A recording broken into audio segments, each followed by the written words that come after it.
오늘 하나님 말씀 마가복음 1장에 29절부터 31절까지 같이 보시겠습니다.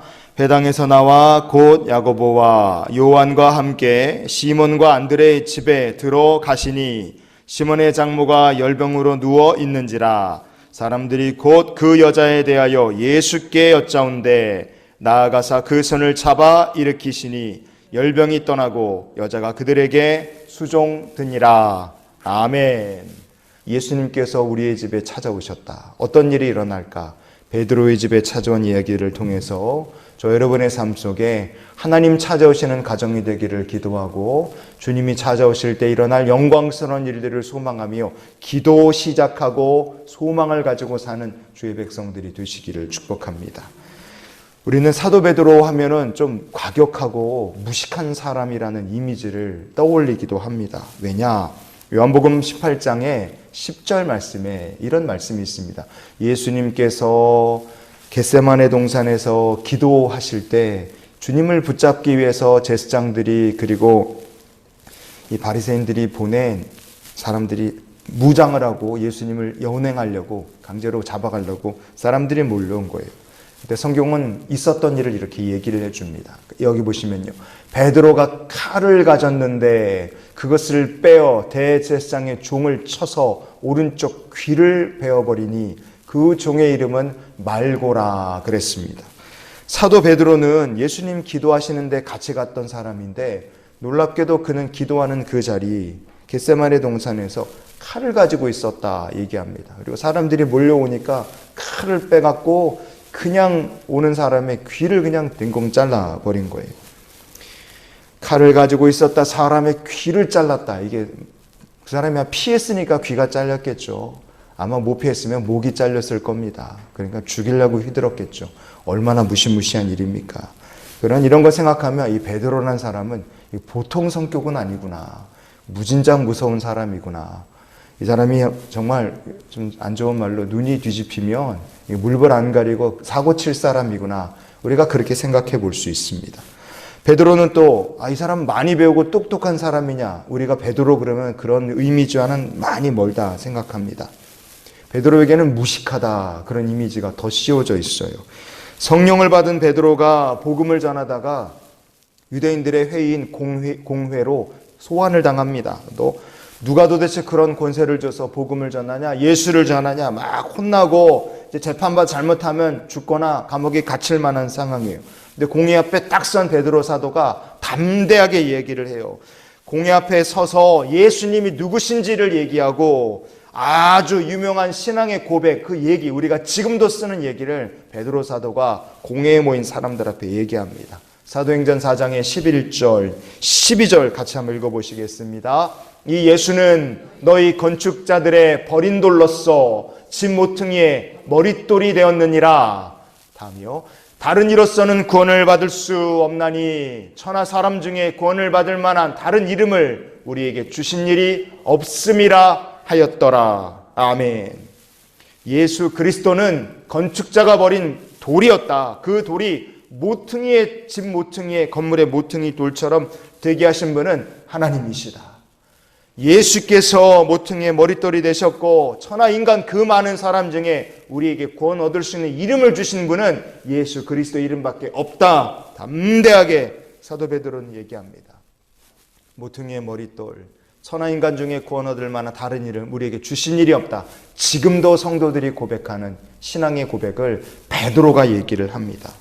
이런 놀라운 일을 서스럼 없이 사람들 앞에 담대하게 얘기할 때 사람들이 깜짝 놀라는 거예요. 그리고 사람들의 반응, 베드로를 향한 반응을 성경은 이렇게 얘기를 해줘요. 사도행전 4장의 13절을 같이 보시겠습니다. 그들이 베드로와 요한이 담대하게 말함을 보고 그들을 본래 학문 없는 범인으로 알았다가 이상히 여기며 그랬어요. 사람들의 반응이 뭐냐? 야, 저 배운 것도 없는 무식한 사람이 어떻게 저런 얘기를 용감하게 술술술 잘할까? 그 참 이상하다. 사람들이 깜짝 놀랐다는 겁니다. 우리가 이런 걸 보면 뭘 알 수 있습니까?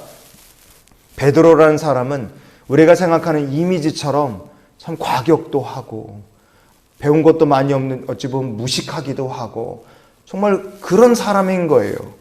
그런데 과격하고 무식하고 배운 것도 없는 베드로. 하지만 성령이 임할 때 이 베드로란 사람이 확 바뀐 것을 우리가 볼 수 있습니다. 베드로만 바뀌었느냐? 그의 인생과 가정 전체가 다 바뀌었다는 것을 우리가 볼 수 있어요.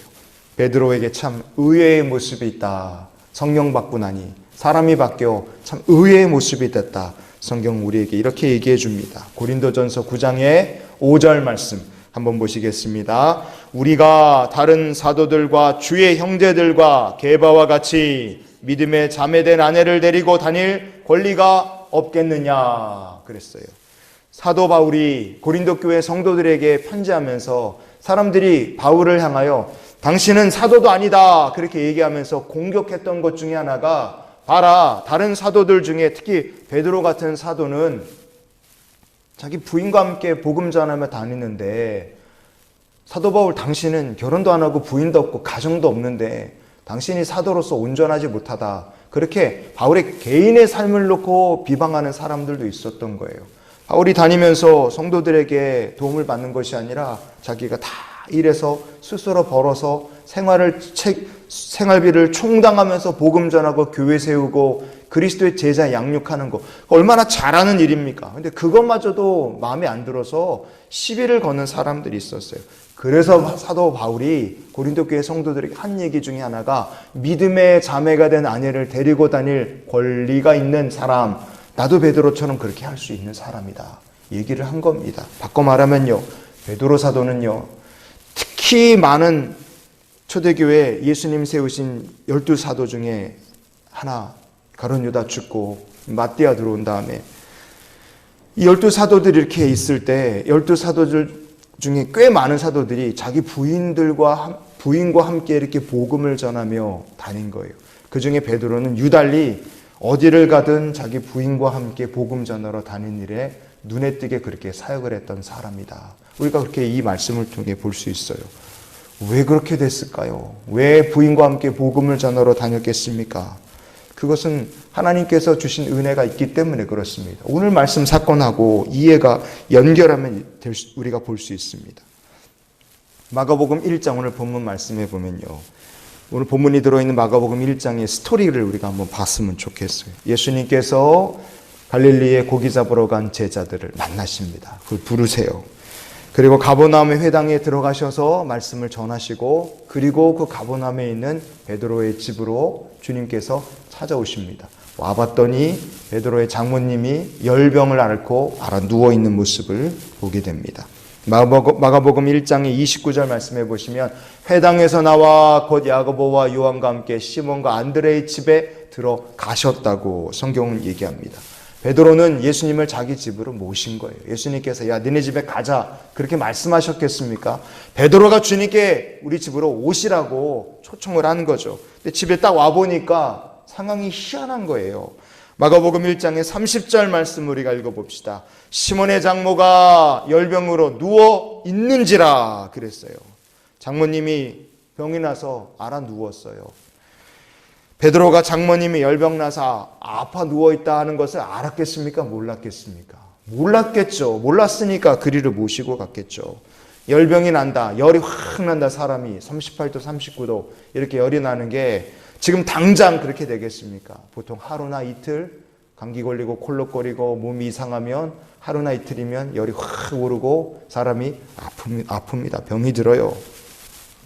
마가복음 1장을 우리가 쭉 보면 집에서 갈릴리 갔죠.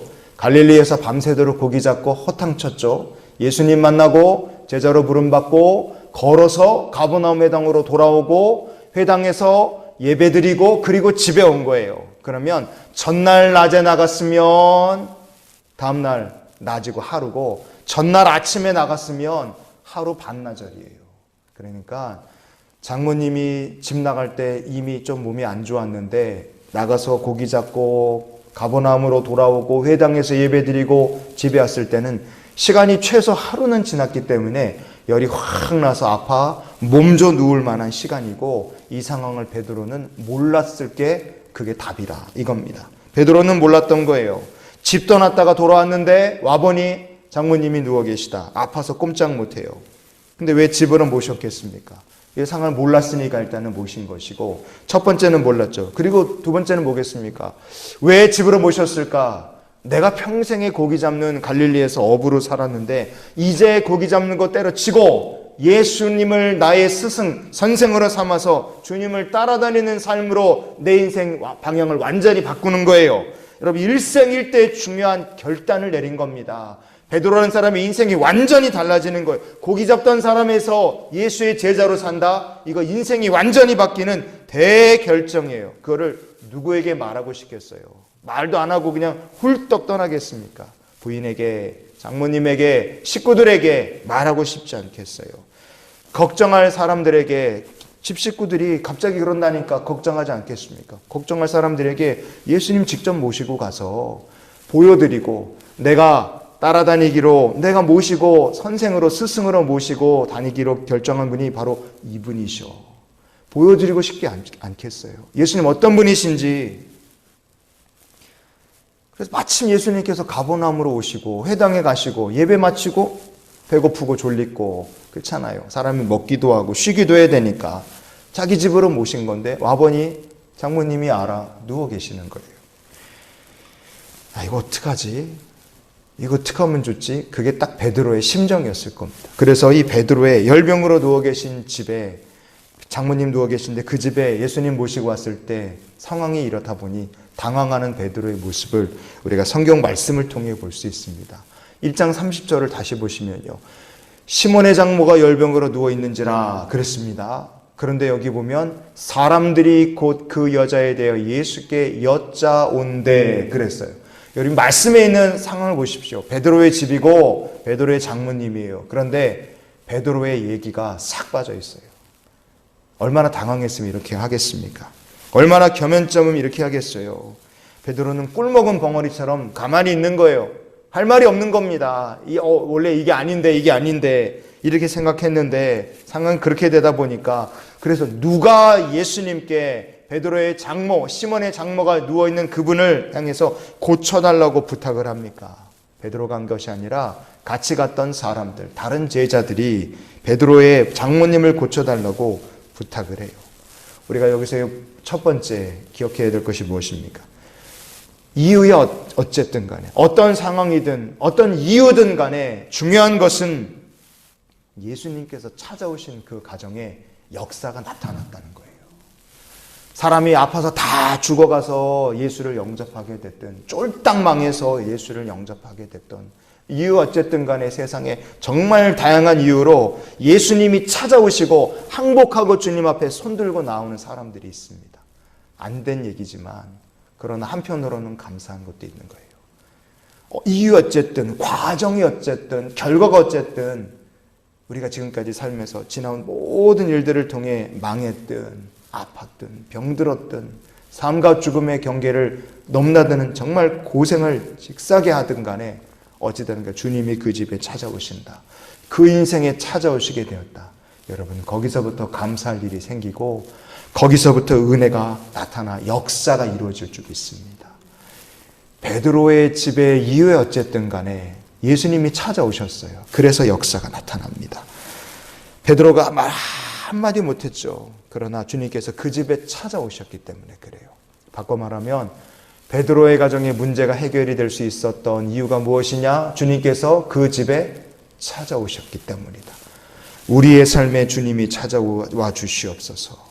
주님이 찾아와 주시는 가정, 주님이 찾아와 만나 주시는 직장이 되고 사업이 되고 아이들의 인생이 되게 하여 주시옵소서. 병상 가운데 찾아와 만나 주시고 고생하고 어려움 당하는 그 삶의 한복판에 주님 찾아와 만나 주시옵소서. 그렇게 기도하시는 성도들이 되시기를 축복합니다.